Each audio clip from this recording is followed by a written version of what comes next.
Hey everyone, this is Pransika Tiwari. आज हम start करने वाले हैं क्लास 12th एमपी बोर्ड की बुक जिसका नाम है फ्लेमिंगो। उसका चैप्टर फर्स्ट आज हम स्टार्ट करेंगे। जैसा कि हम जानते हैं कि जो एमपी बोर्ड में दो बुक होती है इंग्लिश की। फर्स्ट जो बुक होती है वो होती है सप्लीमेंट्री बुक, और जो सेकंड जो बुक होती है वो होती है टेक्स्ट बुक। तो हम क्या करेंगे, हम पहले अपनी टेक्स्ट बुक को कंप्लीट करेंगे, फिर then we will begin our supplementary book. So let's start. तो जो हमारी टेक्स्ट बुक है उसमें जो चैप्टर है उस चैप्टर का नेम है the last lesson.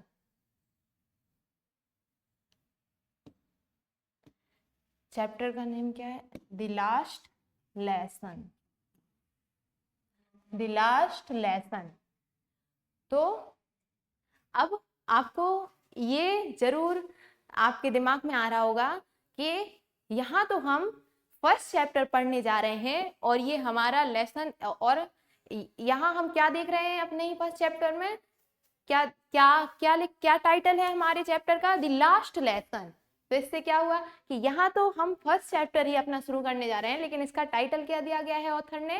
The last lesson. अब हम इसके बारे में डिस्कस करेंगे कि ऐसा क्या है इस चैप्टर में कि इसको ऑथर ने जिस कारण से ऑथर ने इसका नेम द लास्ट लेसन, इस स्टोरी का टाइटल द लास्ट लेसन लिखा है।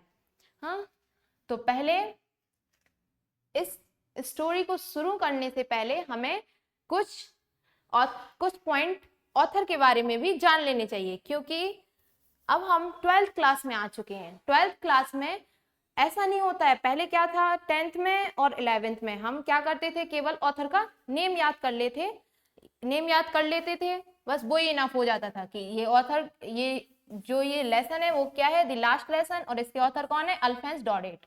बस हम इतना करके और सोचते थे हो गया। लेकिन अब ऐसा नहीं होगा, क्योंकि क्लास 12th में क्या होता है, क्लास 12th में ऑथर के बारे में भी पूछा जाता है, ऑथर की बायोग्राफी का भी क्वेश्चन आता है। वो आपसे ऐसे पूछ सकते हैं, ऐसे तो पूछ ही सकते हैं वन वर्ड में, who is the author of the last lesson. तो इसमें तो आप बता दोगे, नॉर्मल सी बात है, इसमें आप बता दोगे Alphonse Daudet. But if they will ask, यदि एग्जामिनर पूछता है कि write short note on the author of the chapter the last lesson, जो लास्ट लेसन के जो ऑथर हैं उनके बारे में शॉर्ट नोट लिखिए। तो उसके लिए हमें क्या होना चाहिए, हमें ऑथर के बारे में पता होना चाहिए। तो मेरे ख्याल से ऑथर के बारे में हमें इतना ही, अगर हम ऑथर के बारे में पढ़ लेते हैं तो वो इनफ है। अल्फोंस डॉडेट तो कौन है? इस जो ये लेसन है, द लास्ट लेसन है, इस स्टोरी के राइटर कौन है? राइटर कह सकते हैं या ऑथर कह सकते हैं, ऑथर। तो ऑथर कौन है? अबाउट द ऑथर, इसमें खुद दिया गया अबाउट द ऑथर, ऑथर के बारे में। ऑथर कौन है? अल्फोंस डॉडेट। अल्फोंस डॉडेट। और इनका जन्म कब हुआ है? इनका जन्म हुआ है 1840 में, और इनकी जो डेथ हुई थी वो हुई थी 1897, 1897 में। ये हमें याद रखना चाहिए। और इतना याद हो या ना हो, लेकिन अगर हम अपनी जब हम एग्जाम देने जाते हैं और एग्जाम में हम ज्यादा कुछ ना लिखें, यदि हम ऑथर की date of birth and date birth लिख देते हैं तो उससे भी जो चेक करने वाले होते हैं, कॉपी चेक करने वाले, उनको लगता है हाँ इसने कुछ पढ़ा है। तो इसलिए हमें इस पर ज्यादा ध्यान देना है। जब हम ऑथर की बायोग्राफी याद करेंगे तो उसमें हमें उनकी डेट और बर्थ की जो डेट है उसको याद रखना है अपने माइंड में। और ये भी पता होना चाहिए कि ऑथर कहाँ के थे ऑथर। तो Alphonse Daudet was a French novelist and short story writer. जो अल्फोंस डॉडेट थे वो क्या थे? French novelist. नॉवेलिस्ट यानी होता है उपन्यासकार।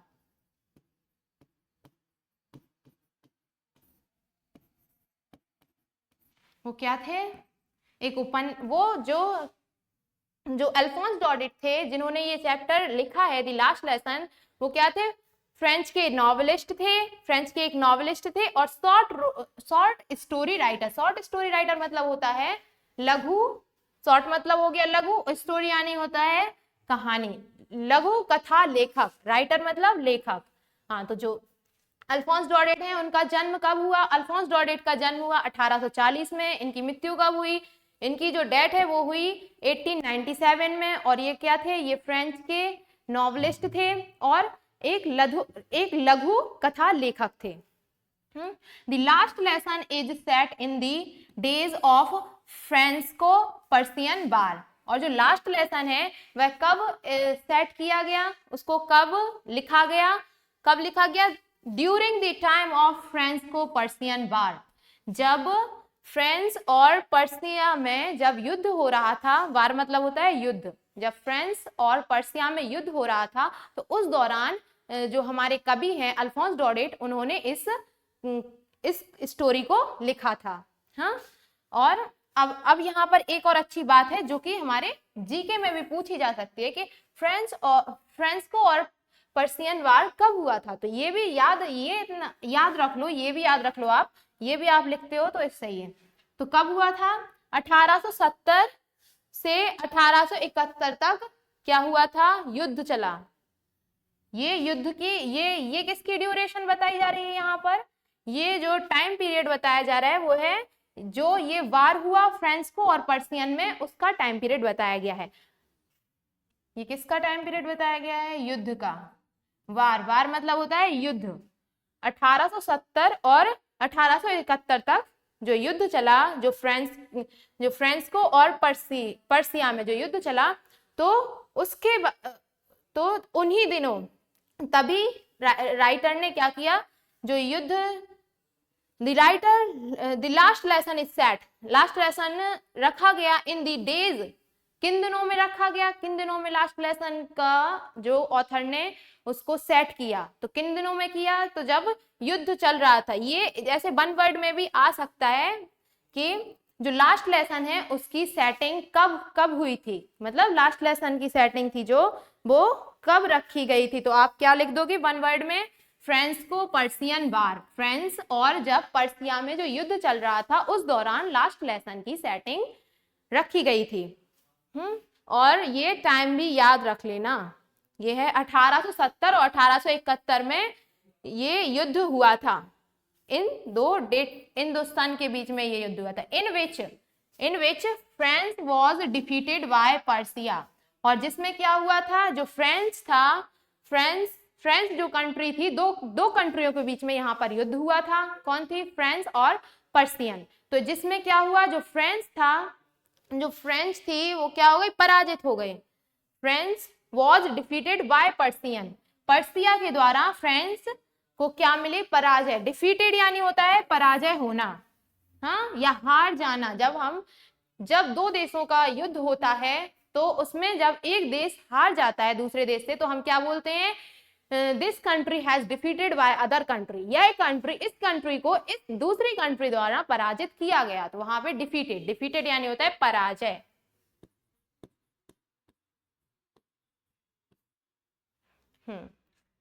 लेड बाय बिस्मार्क, जो कि बिस्मार्क के द्वारा जिसका नेतृत्व किया जा रहा था। यहाँ पर लेड क्या है? ये लीड का सेकंड फॉर्म है। लीड यानी होता है नेतृत्व करना या मार्गदर्शन, गाइडेंस देना। तो किसके द्वारा? जब जो पर्सिया था उसको, पर्सिया का नेतृत्व कौन कर रहा था उस समय? तो वो थे बिस्मार्क के द्वारा नेतृत्व किया जा रहा था। अब हम देखेंगे आगे। फ्रांसिया then consisted of what now are the nation of Germany। अब जो फ्रांसिया जो प्रूसिया था देन तब consisted जो प्रूसिया था तब उन्होंने क्या सोचा? कंसिस्टेड यानी होता है सोचा। यहाँ पे इसका मतलब सोचना आ रहा है। तो उन्होंने क्या सोचा? Of what now are the nations of Germany, कि अब जर्मनी का जो नेशन है ऑफ जर्मनी का जो राष्ट्र नेशन है अब क्या होना चाहिए? What now are the nations of Germany. अब जर्मनी का जो राष्ट्र है वो क्या होना चाहिए, नेशन यानी होता है राष्ट्र।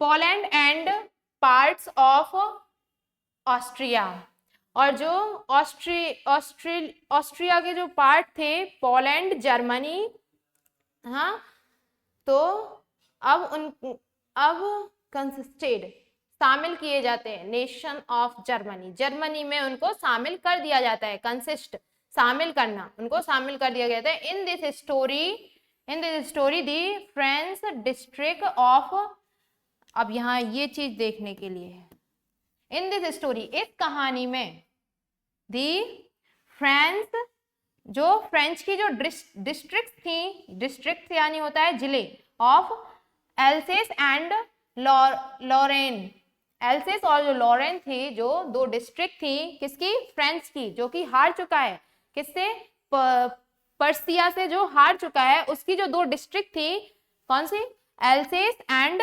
Lawrence, has passed into Prussian hands. तो उन्हें क्या कर दिया गया, पर्सियन के हाथ में दे दिया गया, क्योंकि जो फ्रेंच है वह हार चुका था, जिसकी वजह से उसे अपनी दो डिस्ट्रिक्ट थे वो उसे पर्सियन को देने पड़े। Clear.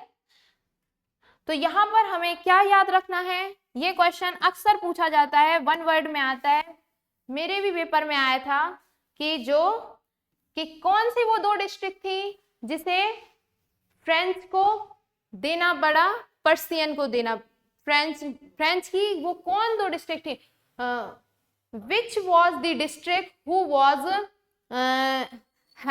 Was gone to handed into Persian, जो पर्सिया के हाथ में चली गई, विच वॉज दूज डिस्ट्रिक्ट, वो डिस्ट्रिक्ट कौन थी, who was gone to handed of Persian, जो पर्सिया के हाथ में चली गई। ऐसा भी कह सकते, ऐसा भी प्रश्न बना, क्वेश्चन आपका इस तरह से भी आ सकता है। और क्वेश्चन का देखो, क्वेश्चन क्या होता है, जो एग्जामिनर होता है वो क्वेश्चन पूछता है तो उसका क्या होता है, वो उसकी लैंग्वेज चेंज कर देता है, लेकिन जो उसका जो सेंटर होता है वो वही होता है। जैसे ऐसे भी क्वेश्चन पूछ सकता है कि जो पर्सिया की जो दो डिस्ट्रिक्ट थी, जो पर्सिया में जो दो डिस्ट्रिक्ट मिली उनका नाम क्या था, ऐसे भी पूछ सकता है। या इस तरह से भी पूछ सकता है कि जो फ्रेंच की जो दो डिस्ट्रिक्ट जो फ्रेंच ने पर्सिया को दी उनका नाम क्या था। या फिर ऐसा भी पूछ सकता है वो कौन सी दो डिस्ट्रिक्ट थी जो फ्रेंच को, जिससे वो कौन सी दो डिस्ट्रिक्ट थी जो जब फ्रेंच युद्ध हार गया था, तो ऐसे वो कौन सी डिस्ट्रिक्ट थी जो उसे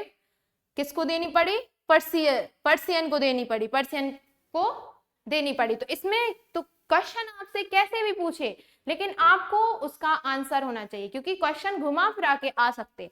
तो आपको केवल इतना याद रखना है कि जो वो दो डिस्ट्रिक्ट थी, आपको अभी आप इसको स्टोरी को आप समझ रहे हो, तो आपको केवल सरल लैंग्वेज में आपको केवल अपने माइंड में याद रखना है कि जो वो डिस्ट्रिक्ट थी वो कौन सी डिस्ट्रिक्ट थी, एल्सेस एंड लॉरियंस। ये जो डिस्ट्रिक्ट थी वो किसके हाथ में चली जाती है, पर्सियंस के हैंड में चली जाती है, पर्सियन हैंड्स। ठीक है। Read the story to find out what effect this had on life at school.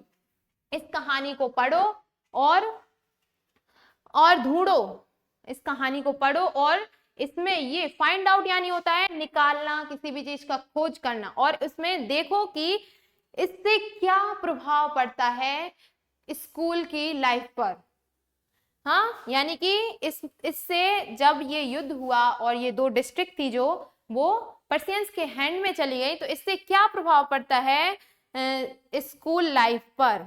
This had on life at school, effect this have, इसका क्या प्रभाव पड़ता है स्कूल की लाइफ पर, मतलब स्कूल लाइफ पर, इसका क्या प्रभाव पड़ता है। जैसे मान के चलो दो कंट्री हैं, उनका युद्ध हुआ। अब युद्ध में जब एक कंट्री किसी से पराजित हो जाती है और जो दूसरी कंट्री जो जीतती है, तो क्या होता है, जो दूसरी कंट्री का जो लीडर होता है, जो उसमें जो मुख्य होता है, जो उस कंट्री को लीड कर रहा होता है, तो वो हारी हुई कंट्री पर भी लीड करता है, वो कहता है कि अब ये मेरी हुई क्योंकि मैंने इसको जीता है। तब ऐसा तो वो कंट्री उसके पास चली जाती है, जैसे कि यहाँ पर 2 स्टेट पर्सियंस के पास चले गए, एल्सिस एंड लॉरेंस। तो वो क्या, तो ऐसे क्या होता है, तो फिर वो क्या करते हैं, फिर वो उस कंट्री में जो भी, जैसे जो हार जाती है कंट्री, तो उसे जीती हुई कंट्री का मतलब जो कंट्री जीत जाती है वो उसके हाथ में चली जाती है दूसरी कंट्री। हाँ, उसकी कुछ डिस्ट्रिक्ट या कुछ पार्ट उनको देना पड़ता है उन्हें। तो उसमें क्या होता है, जो दूसरी कंट्री होती है जो जीत गई है, तो वो क्या करती है, वो इम्पोज करती है अपने कल्चर को, अपनी रिचुअल्स को, एवरीथिंग व्हाट दे वांट। हाँ, वो अपनी सारी जो भी, जैसा कि वो रहते हैं, जैसा उनका रहन सहन है, जैसा उनकी संस्कृति है, वो सारी उस जीती हुई कंट्री पर क्या करते हैं, अप्लाई करते हैं। वो कहते हैं कि यदि मैं ऐसे वो बात कर रहा हूं तो तुम्हें भी ऐसे ही बात करना पड़ेगा। यदि तुमने अपनी जो मतलब जो उनकी पुरानी कंट्री थी उसकी लैंग्वेज बोली तो उससे मैं मतलब यहाँ पे तो वो लैंग्वेज नहीं चलेगी। तो ऐसा ही कुछ यहाँ पर होता है, जिससे इस चैप्टर का नाम क्या पड़ जाता है, द लास्ट लेसन। तो जो एल्सिस और लॉरेंस है, तो यहाँ पर क्या होता है, इन 2 डिस्ट्रिक्ट पर किसका रूल हो जाता है, जो कंट्री जीत चुकी है, पर्सियंस का।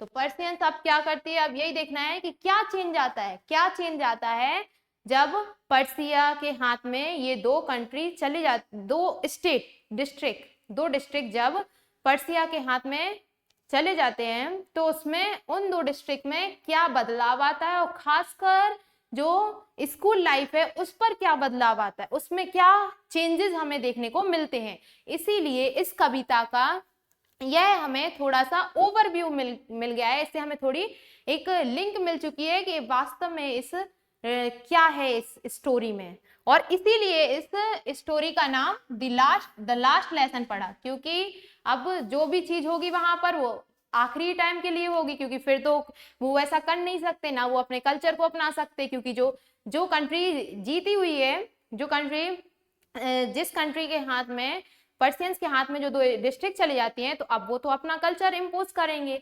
तो इसीलिए वो कहते हैं कि इसीलिए अब हमें पता चल गया है क्यों इस चैप्टर का नाम द लास्ट लेसन पड़ा। ठीक है, क्योंकि जो सब वहां पर जो कुछ भी वहां होगा, हाँ, जो कुछ भी वहां घटित होगा या जो कुछ भी वहां के सिटीजन करेंगे, इन 2 डिस्ट्रिक्ट के जो सिटीजन जो कुछ भी करेंगे वो केवल आखिरी होगा, क्योंकि उसके बाद तो जिस कंट्री के हाथ में जिस कंट्री के हाथ में 2 डिस्ट्रिक्ट ये चले गए हैं पर्सियंस के हैंड में, तो अब वो अपने कल्चर को इम्पोज करेगी और उसकी अलग एक लैंग्वेज होगी, क्योंकि हर कंट्री की अपनी अपनी अलग एक लैंग्वेज होती है। तो वो कंट्री क्या करेगी, अपना कल्चर, अपनी लैंग्वेज सब उस रीजन पर इम्पोज करेगी जो उसने युद्ध में जीता है, जो उसने which he win in war, जो उसने युद्ध में जीता है। ठीक है, तो इसीलिए इस चैप्टर का नाम लास्ट लेसन पड़ा। चलो अब आगे बढ़ते हैं।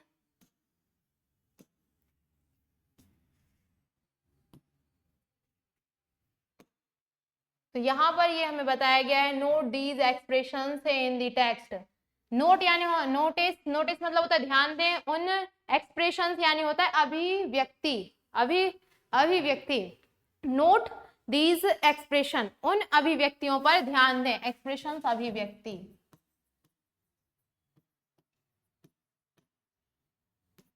उन अभिव्यक्तियों पर ध्यान दें इन दी टेक्स्ट, जो टेक्स्ट में है। हाँ, ठीक है। Infer their meaning from the context, और इन्फर यानी होता है अनुमान लगाना या फिर एज्यूम करना, अनुमान लगाना। इन्फर मतलब अनुमान। इन्फर देयर मीनिंग, उन मीनिंगों का अनुमान लगाइए फ्रॉम दी कंटेक्स्ट, जो कंटेक्स्ट में दी गई हैं, जो थीम, कंटेक्स्ट मतलब क्या होता है, थीम होता है, हाँ, जो कंटेक्स्ट में दी गई है, जैसे कि ये जो दी गई है ना, इन ग्रेट ब्रीड ऑफ, हाँ, तो हमें क्या करना है, इनका अनुमान लगाना है, जो हमें प्रसंग में दी गई है। कंटेक्स्ट यानी होता है प्रसंग, जो हमें प्रसंग में दी गई है हमें उनका अनुमान लगाना है। In great deed of, in great deed of मतलब क्या होता है, के बहुत डर में, के बहुत डर में, इसका मतलब होता है के बहुत डर में।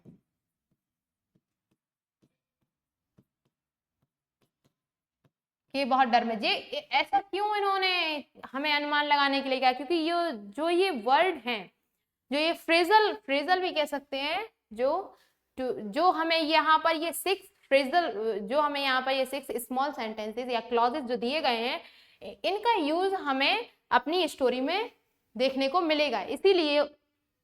इसीलिए उनके बारे में हमें क्या करना है, अनुमान लगाना है कि इनका मतलब क्या हो सकता है। तो वो यहाँ पर हमें बताया गया, वो हम यहाँ पर देखेंगे। इन ग्रेट ड्रीड ऑफ मतलब होता है कि बहुत डर में, हाँ, काउंटेड ऑन, ये तो आता ही होगा, काउंटेड मतलब होता है गिना गया, काउंटेड ऑन गिना गया। Thumbed at the edge, thumbed at the edge मतलब होता है, थंब मतलब क्या होता है, अंगूठा, अंगूठे, थंब एट द एज मतलब होता है अंगूठे पर, किनारों पर अंगूठा लगाया।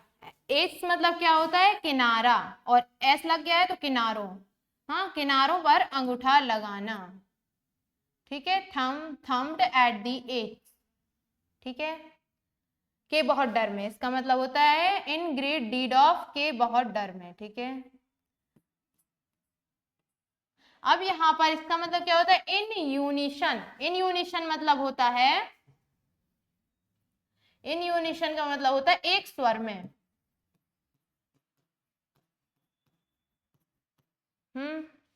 ए ग्रेट बस्टल, ए ग्रेट बस्टल मतलब होता है एक ग्रेट बस्टल, एक बड़ी हलचल, क्योंकि बस्टल मतलब क्या होता है, हलचल, और ग्रेट मतलब बड़ी, एक ग्रेट बस्टल एक बड़ी हलचल।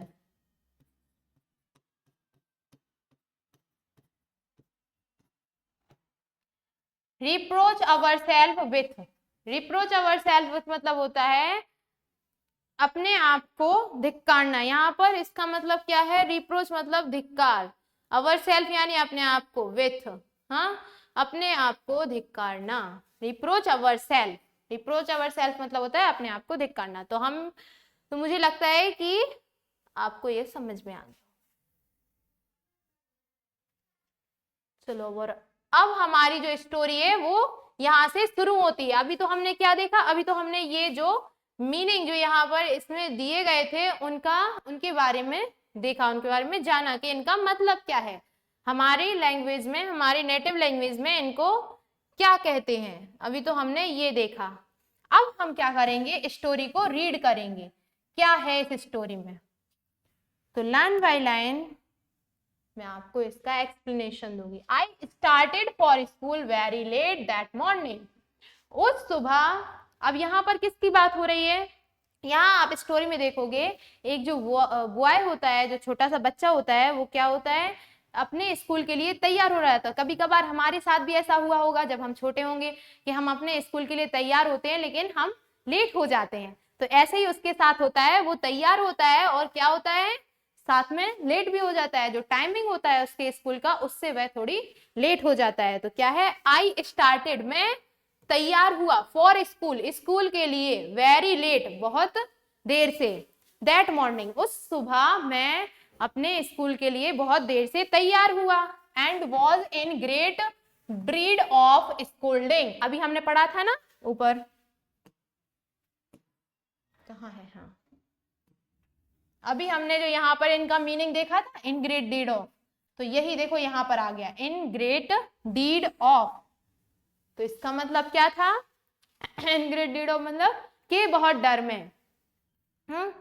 तो I started for school very late, मैं सुबह, जो ये इसमें जो कहानी है उसको नैरेट कौन कर रहा है, फ्रेंड्स, फ्रेंड्स उस बच्चे का नेम है जो इस कहानी के बारे में हमें बताएगा, हाँ, या फिर हम उसको जो भी हमारी कहानी में जो मेन पार्ट होता है कहानी का, जो मेन हीरो होता है, उसको हम क्या बोलते हैं, प्रोटागोनिस्ट बोल सकते हैं, या फिर उसको हम नैरेटर भी बोल सकते हैं, जो इस कहानी के बारे में हमें बताता है, क्योंकि ठीक है। तो यहाँ पे क्या है, मैं उस सुबह बहुत देर से तैयार हुआ। I started for school very late that morning, was in great deed of scolding. In great deed of मतलब क्या था, कि बहुत डर में, किस किस चीज के डर में, मैं बहुत लेट तैयार हुआ और फिर साथ में उसको किस चीज का डर था, स्कोल्डिंग। स्कोल्डिंग मतलब होता है डांट, स्कोल्ड मतलब होता है डांटना, डांट, उसको डर था। इन ड्रीड ऑफ मतलब के बहुत डर में, किसके डर में, स्कोल्डिंग, डांट के डर में, कि अब वो स्कूल के लिए लेट हो गया है, अब वह अपने स्कूल जाएगा तो उसके जो टीचर होंगे वो क्या कहेंगे, क्यों तुम इतने लेट। जैसे हम जब इस छोटे में स्कूल जाते थे, कभी लेट हो जाते हैं, देखा होगा, तो जो हमारे जो सर होते हैं और जो वहाँ जो हमारे स्कूल के बाहर जो गार्डनर होते हैं, वो पूछते हैं क्यों भाई तुम इतने लेट क्यों हुए, क्यों इतने लेट आए। तो इसी चीज का उसको डर था। हाँ, स्पेशली खास तौर पर, स्पेशली मतलब क्या होता है, खास तौर पर, बिकॉज एम हैमिल, खास तौर पर जो उसके टीचर थे। अब यहाँ एम हैमिल किन का नाम है, उसके टीचर का, फ्रेंड्स के, जो इस कहानी को नरेट कर रहा है, जो चाइल्ड, जो छोटा बच्चा है, जो स्मॉल चाइल्ड, उसके टीचर का नेम क्या है, एम हैमिल। हैड सेड, उन्होंने कहा था, उन्होंने क्या कहा था, दैट कि he would question us on participles, वह पार्टिसिपल्स पर क्वेश्चन देंगे। या हम कह सकते हैं कि उन्होंने कहा था कि वह पार्टिसिपल पर क्वेश्चन पूछेंगे या फिर क्वेश्चन देंगे। ही वुड क्वेश्चन अस, हमें, वह हमें पार्टिसिपल पर क्वेश्चन देंगे। एंड आई, और मुझे, and I did not know the first word about them, और मुझे उन पार्टिसिपल का एक शब्द भी याद नहीं था, एक शब्द या फिर पहला अक्षर भी मुझे उन पार्टिसिपल्स का याद नहीं था। फर्स्ट वर्ड, हाँ, फर्स्ट वर्ड, एक शब्द भी मुझे उन पार्टिसिपल्स का याद नहीं था। For a moment I thought, कुछ क्षण के लिए, फॉर अ मोमेंट यानी होता है कुछ क्षण के लिए, मैंने सोचा, आई थॉट, मैंने सोचा, ऑफ रनिंग अवे, क्या सोचा मैंने, भाग जाने का सोचा, कुछ क्षण के लिए, for a moment,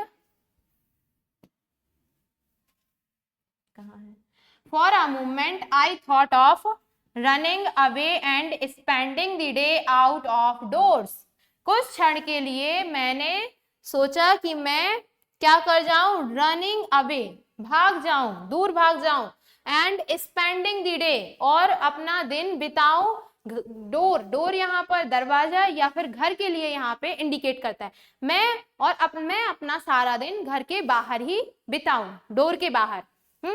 it was so warm, लेकिन क्या था, बाहर का जो एनवायरमेंट, अब यहाँ क्या बताया जा रहा है, अब हमें एनवायरमेंट के बारे में बताया जा रहा है। जब कोई ऑथर होता है, वो उस कहानी को लिखता है, तो ऐसा नहीं है कि वो केवल उस कहानी को लिखता रहे, उस कहानी के बारे में हमें बताता रहे, तो इससे हम क्या हो जाएंगे, हम बोर भी हो जाएंगे। ऐसे हम कहानी सुनेंगे कि एक लड़का था, फिर वो यहाँ गया, फिर उसने ये किया, तो इससे क्या होगा, हम बोर हो जाएंगे, हमारा कोई इंटरेस्ट ही नहीं रहेगा उस कहानी को सुनने में, हमें कोई टेम्पटिंग नहीं आएगा। तो इसलिए ऑथर क्या करता है, उसमें नेचर को इंक्लूड करता है, ताकि हमें ऐसा लगे कि इस स्टोरी को हम खुद महसूस कर सकें। इसीलिए ऑथर क्या करता है, स्टोरी को एक इंटरेस्टिंग स्टोरी बनाने के लिए उसमें नेचर को भी इंक्लूड करता है। तो अब आगे इस स्टोरी में ऑथर हमें किसके बारे में बताता है, वहां के एनवायरमेंट के बारे में बताता है। तो कैसा था एनवायरमेंट वहां पर, इट वॉज सो वार्म, बहुत ही गर्म था, बहुत ही मतलब गर्मी थी, इट वॉज सो वार्म, बहुत गर्मी थी, सो ब्राइट, और बहुत ही चमकीला था। क्योंकि ये जो स्टोरी है वो कैसे बताई जा रही है, अब इस जो एनवायरमेंट हमें ऑथर बता रहा है कहाँ स्टोरी में, तो इससे हमें क्या पता चलता है, गर्मी और चमकीला किस टाइम में होता है, किस सीजन में इस तरह का जो एनवायरमेंट देखा जाता है, तो वो कौन सा है, हमारा समर सीजन। जब गर्मियों का समय होता है तो कैसा होता है, बहुत ही गर्मी होती है, और जो सूरज की जो लाइट होती है, जो सन की लाइट होती है, वो कैसी होती है, बहुत ही तेज होती है, bright, so bright. The birds were chirping at the edge, और जो पक्षियां थे, जो पक्षी थे, वह क्या कर रहे थे, चिरपिंग यानी होता है चहचहाना, chirping चहचहाना।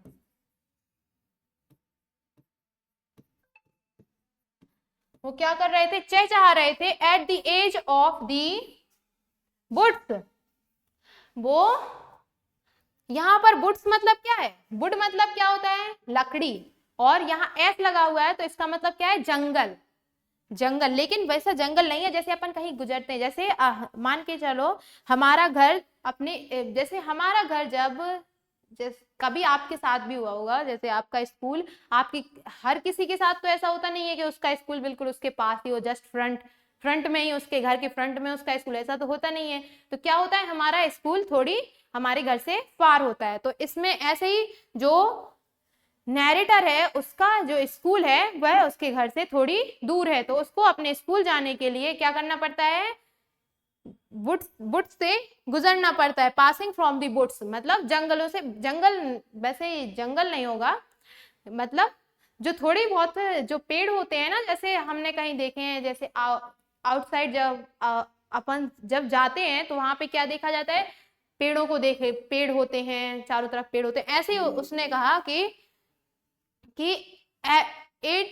As of the boots, हाँ, वहां पर टहनियों पर जो पक्षी थे वो क्या कर रहे थे, चहचहा रहे थे, ऑफ द वुड्स, जंगल की। वुड्स यहाँ पर वुड मतलब होता है लकड़ी, ये आपको याद रखना चाहिए। वुड मतलब क्या होता है, लकड़ी, और अगर उसमें एस लग जाए तो उसका मीनिंग जो है वो चेंज हो जाता है। अब यहाँ पे सिंगुलर प्लूरल नहीं है कि आप सोचो कि यहाँ पर सिंगुलर प्लूरल हो, कि ये सिंगुलर हो गया, क्योंकि इसमें नहीं है, यहाँ पर एस लगता है तो इसका मतलब होता है जंगल, ठीक है। The birds were chirping at the edge of woods, और वहां पर जो यहाँ बताया गया है, छोटे बहुत जो पेड़ होंगे वहां पे, तो उनको यहाँ वुड्स में इंक्लूड कर दिया गया। तो क्या हो रहा था, जो जंगल थे वहां पर, मतलब जो पेड़ पौधे थे वहां पक्षियां चहचहा रहे थे। और एनवायरमेंट कैसा बताया गया, ऑथर ने क्या बताया कि जो एनवायरमेंट था जब वह अपने स्कूल के लिए जा रहा था तो वो एनवायरमेंट कैसा था, बहुत ही गर्मी थी और बहुत ही ब्राइट। तो इससे हमें क्या पता चलता है कि जब कौन सा सीजन था उस समय समर सीजन, क्योंकि ऐसा कब देखने को मिलता है, जब बहुत ही गर्मी हो और बहुत ही तेज रोशनी हो। तो कब होता है ऐसा, गर्मियों के टाइम में, हाँ, summer season. And in the open field back of the सॉमिल, और खुले खेत में, and in the open field back, और खुले खेत में, स्वामिल के पीछे, दी पर्सियन सोल्जर वर ड्रिलिंग, जो पर्सिया के जो सोल्जर थे वो क्या कर रहे थे, ड्रिलिंग कर रहे थे, drilling, the bird were chirping at the edge of woods, and in the open field back of the sawmills the Persian soldiers were drilling। तो and in the open field, और खुले, ओपन फील्ड यानी खुले हुए खेत में, खेत के बैक ऑफ द स्वामिल, स्वामिल के पीछे खुले हुए खेत में जो पर्सिया के जो सैनिक थे, सोल्जर्स यानी यहाँ होता है सैनिक, और एस लगा हुआ है तो बहुत सारे सैनिक, वर ड्रिलिंग, क्या कर रहे थे, ड्रिलिंग कर रहे थे। ड्रिलिंग यानी होता है एक तरह की उनकी उस ड्रिलिंग, जैसे अपन की कोई एक्सरसाइज होती है ना, वैसे उन लोगों में ड्रिलिंग होती है। जो सोल्जर्स लोग होते हैं, जैसे एनसीसी में हुआ, तो और जो सोल्जर्स होते हैं जो हमारे, उनको क्या कराई जाती है, ड्रिलिंग सिखाई जाती है। तो वही वो क्या कर रहे थे, ड्रिलिंग कर रहे थे। It was all much more tempting और then the rule of participles, और यह it was all much more tempting. अब टेम्पटिंग मतलब क्या होता है, इंटरेस्टिंग, इंटरेस्टिंग और सुहावना, रोमांचक। यह कैसा था, कैसा लग रहा था, बहुत ही इंटरेस्टिंग लग रहा था, बहुत ही रोमांचक लग रहा था। Then the rule of participle, participle के रूल से तो वो बोलता है, जो नैरेटर होता है वो बोलता है पार्टिसिपल के रूल से तो उसे यही अच्छा लग रहा था, ये देखना, चिड़ियाओं को देखना और जो सैनिक वहां पर ड्रिलिंग कर रहे थे उनको देखना, उसे पार्टिसिपल के रूल से अच्छा लग रहा था। देन है ना यहाँ पे, देन से अच्छा, then the rule of participles, जो उसको याद करने के लिए जो पार्टिसिपल्स दिए गए थे उनके नियम से अच्छा तो उसे उन उन चिड़ियाओं को और सोल्जर्स को देखना अच्छा लग रहा था, बहुत ही सुहावना लग रहा था वो इन्वायरमेंट उसे। हालांकि गर्मी थी, जैसे बताया गया ना उसमें कि वहां पर गर्मी थी और बहुत ही गर्म था जो इन्वायरमेंट, और बहुत ही तेज धूप कैसी थी, तेज थी। हाँ, लेकिन फिर भी उसको उस तेज धूप में, उस गर्मी में भी वहां अच्छा लग रहा था, better than comparing to participles. अब वह अपने जो जो उसका जो चैप्टर है पार्टिसिपल्स, वो उसको कंपेयर करने लगता है, वो उसकी तुलना करने लगता है उस इन्वायरमेंट से। वो कहता है कि इस पार्टिसिपल से अच्छा तो मुझे ये इन्वायरमेंट ही लग रहा है। What I had the strength to resist, हाँ, लेकिन मुझ में रुकने की ताकत थी, लेकिन मुझे रुकने की ताकत थी। मतलब अब वो यहाँ कहता है कि लेकिन मुझ में इतनी ताकत थी कि मैं वहां रुक सकता था, मतलब वो नहीं जाता, आज क्या कर देता, स्कूल ऑफ कर देता, उसमें इतनी रेसिस्ट यानी होता है होना, रेसिस्ट होना, स्ट्रेंथ यानी होता है ताकत, and hurried off to school, लेकिन वह क्या करता है, वह जल्दी ही स्कूल की ओर भाग जाता है, वह स्कूल की तरफ चला जाता है। हरीड ऑफ यानी होता है जल्दी, हाँ, हरीड ऑफ मतलब जल्दी किया गया, जल्दी किया गया, तो वो क्या करता है, जल्दी ही स्कूल की ओर, मतलब स्कूल के लिए चला जाता है। हाँ, ये हमारा कंप्लीट।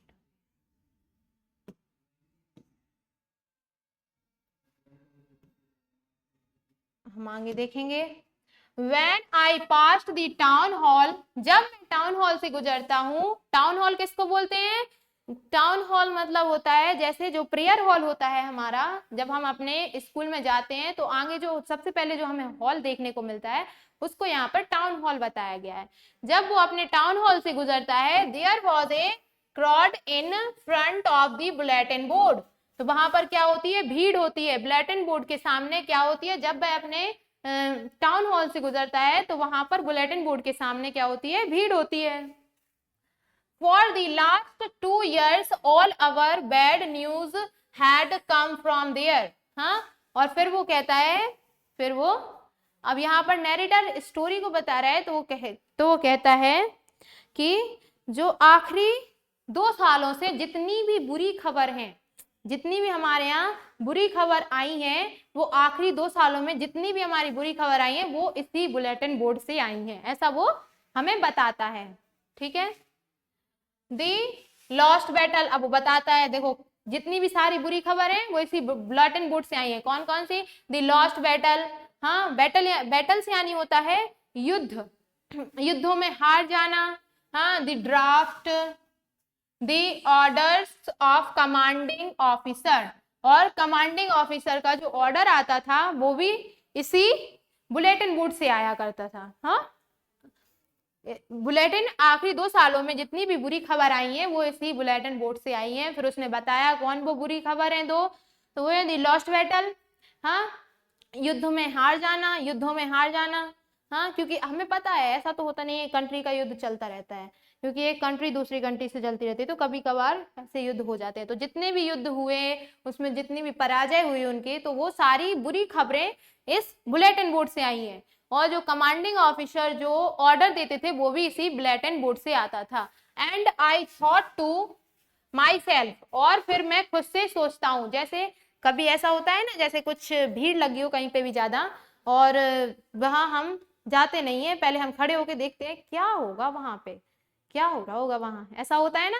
तो ऐसे ही जो हमारे नैरेटर है वो क्या करता है, वो वही खड़ा होता है और वो सोचता है, आई थॉट मतलब मैंने सोचा कि मैंने I thought to myself, मैंने खुद से सोचा, वो विथआउट स्टॉपिंग, बिना रुके, बिना रुके मैंने खुद से सोचा, मतलब वो चलता जा रहा है और सोचता जा रहा है। जैसे हम कहीं जाते हैं ना, यहाँ बहुत भीड़ लगी हो तो हम सोचते हैं क्या होगा वहां पे, क्या होगा, शायद ऐसे ही वो क्या कर रहा है, क्योंकि उसको क्यों नहीं रुका वो, क्योंकि उसको जल्दी जाना था, उसको डर था कि कहीं एम हैमिल उसको ना डांटे, तो इसीलिए उसको जल्दी जाना था, तो वो बुलेटिन बोर्ड को इतना ध्यान नहीं देता है, और लेकिन फिर भी वो सोच रहा होता है, उसके माइंड में चल रहा होता कि क्या होगा, वैसे क्या होगा वहां पे। I thought to myself, वह खुद से सोचता है, विथआउट स्टॉपिंग, बिना रुके, what can be the matter now, अब क्या हो सकता है, जब इतनी सारी 2 सालों से इतनी सारी बुरी खबर यहां से आ रही है, तो अब क्या हो सकता है, वो ऐसे सोचता है।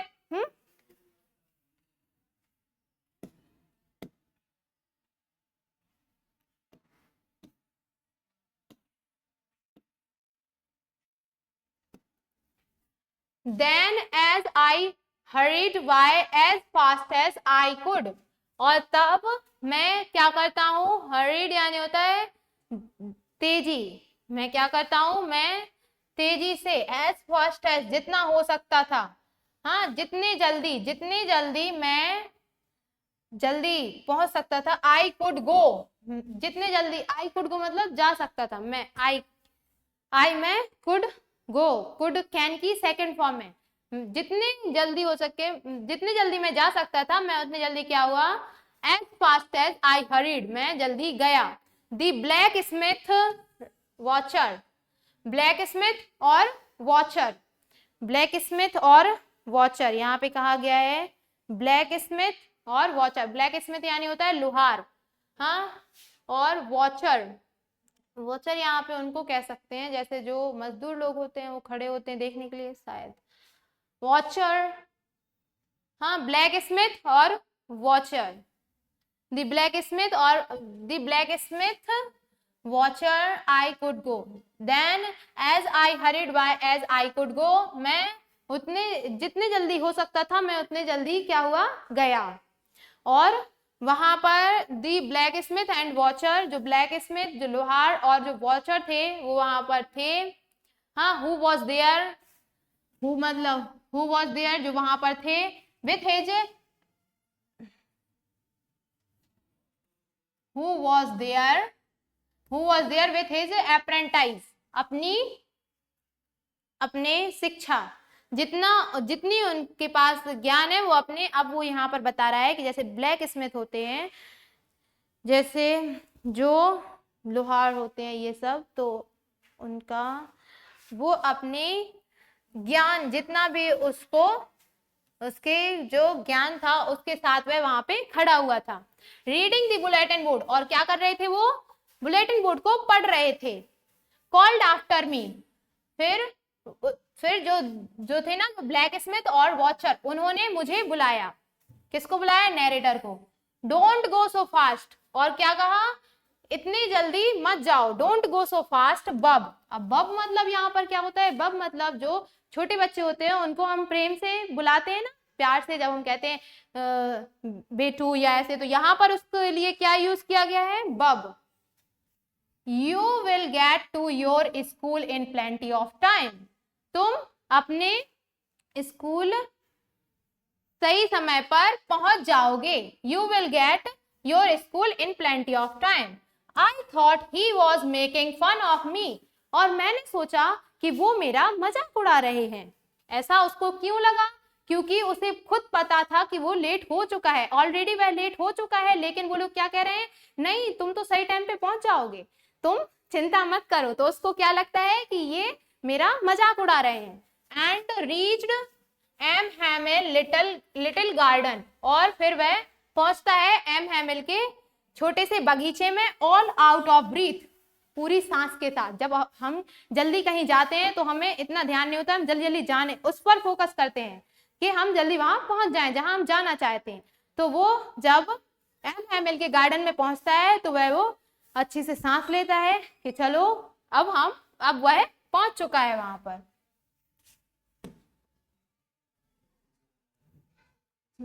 हाँ, thank you everyone. We will discuss tomorrow our story, further story we will discuss tomorrow. हमारी जो आगे की कहानी है वो हम कल पढ़ेंगे। आज के लिए इतना ही। Thank you.